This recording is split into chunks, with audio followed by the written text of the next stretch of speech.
안녕하세요, 여러분들의 데이업 금융 멘토 정인호 인사드리겠습니다. 오늘 시간도 핵심만 쏙쏙 뽑아서 종목에 대한 내용 전달드리도록 하겠습니다. 오늘 같이 살펴볼 기업은 미래에셋생명인데요. 이 종목 말씀드리기에 앞서가지고 한 가지 약속 먼저 드리고 시작하겠습니다. 미래에셋생명, 이 종목만큼은 종목과 제가 살아있는 한 끝까지 모든 이슈들 추적해서 안내드리도록 하겠습니다.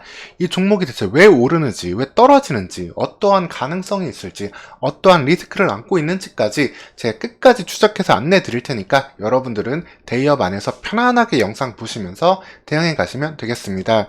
사실 우리 주변에 주식 관련된 이야기는 너무나 많잖아요. 유튜브를 봐도 나오고 뉴스나 신문을 봐도 나오고 우리 주변에서 듣기도 합니다. 하지만 그 중에 진짜 도움이 되는 정보는 극히 일부분에 불과하죠. 이 부분을 해결해 드리기 위해서 저희 데이업과 저 멘토 정윤호가 여러분들이 이것만 보도 다 해결해 줄 수 있도록 해드릴 테니까 앞으로는 여기만 참고해 주시면 되겠습니다. 그러면 미래에셋생명 지금부터 말씀드리도록 하겠습니다. 미래에셋생명 아마 보험 가입해 보신 분들은 아실 텐데요. 변액보험의 절대 강자라고 보시면 되겠습니다. 변액보험, 이제 주식 수익률에 연동돼 가지고 이제 보험 가치가 달라지는 보험을 이야기하는데요. 해외 분산 투자를 통해 가지고 관련된 시장을 개척해 나간다라고 보시면 되겠습니다.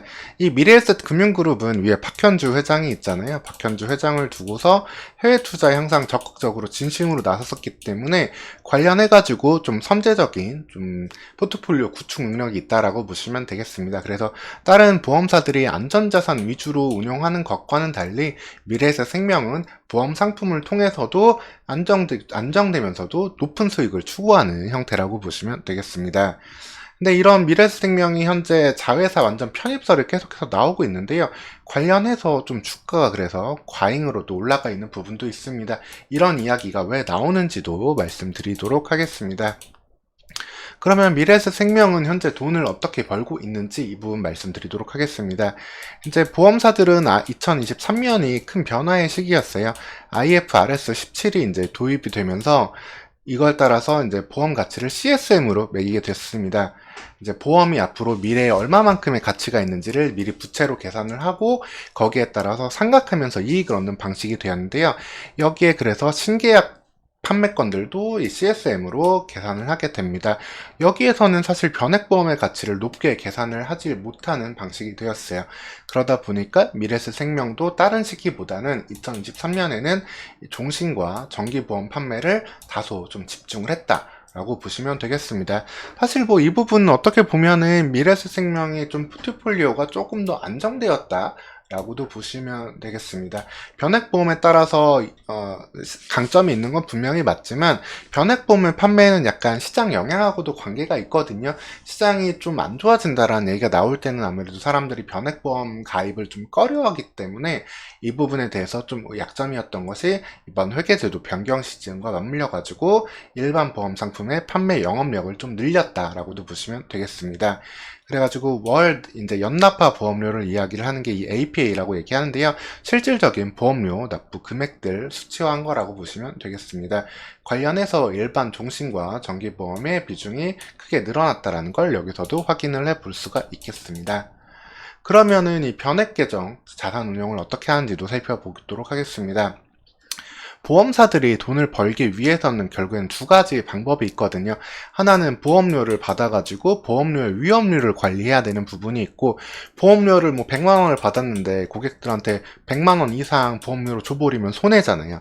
그래서 이 부분을 관리하는 게 하나의 이제 수익의 원천이 되고, 다른 하나는 받은 부분을 수익을 내서 관리하는 부분이 되겠습니다. 직접적으로 자산 운용을 한다라고 보시면 되는데요.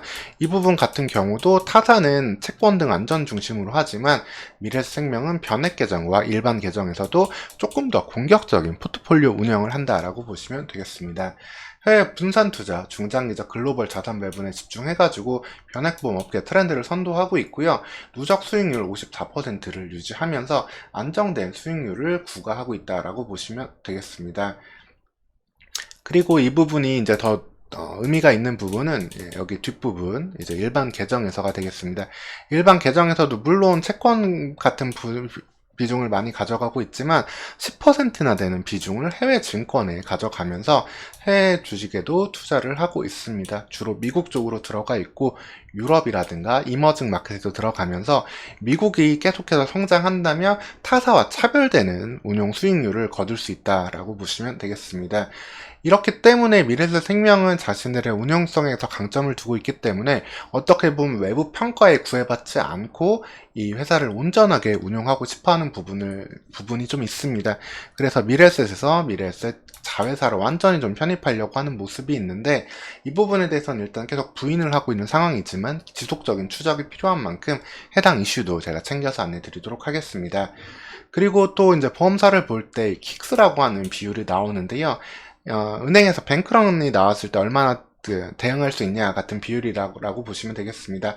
사고가 났을 때 한 번에 지급할 수 있는 금액 여력을 이야기하는데요.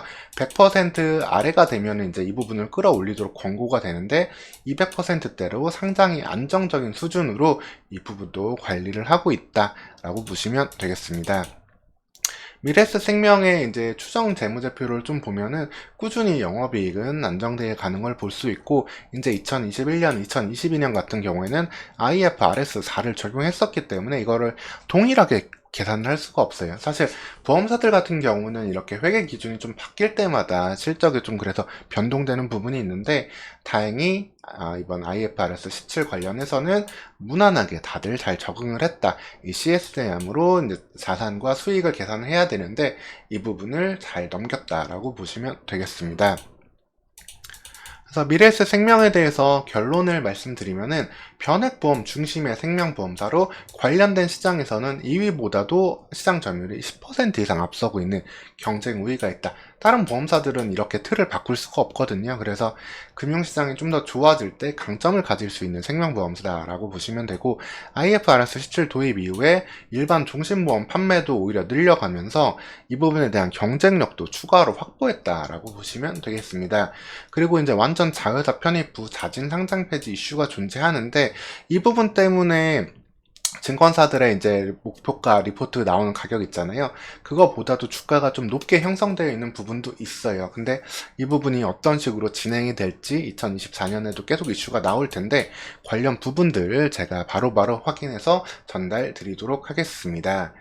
그리고 마지막으로 말씀드리면은 대기업에서는 이렇게 금융주뿐이 아니라 2차전지, 반도체는 물론 상장되어 있는 전 종목에 대해서 여러분들에게 도움이 될 투자 정보들 바로바로 올려드리고 있으니까요. 여러분들 필요한 정보들 확인하셔가지고 여러분들이 어려운 시장 환경 속에서 투자 수익 보는데 도움되시도록 활용하시면 되겠습니다. 그러면 오늘 시간도 영상 시청해 주셔서 감사합니다. 다음 영상에서 또 찾아뵙도록 하겠습니다.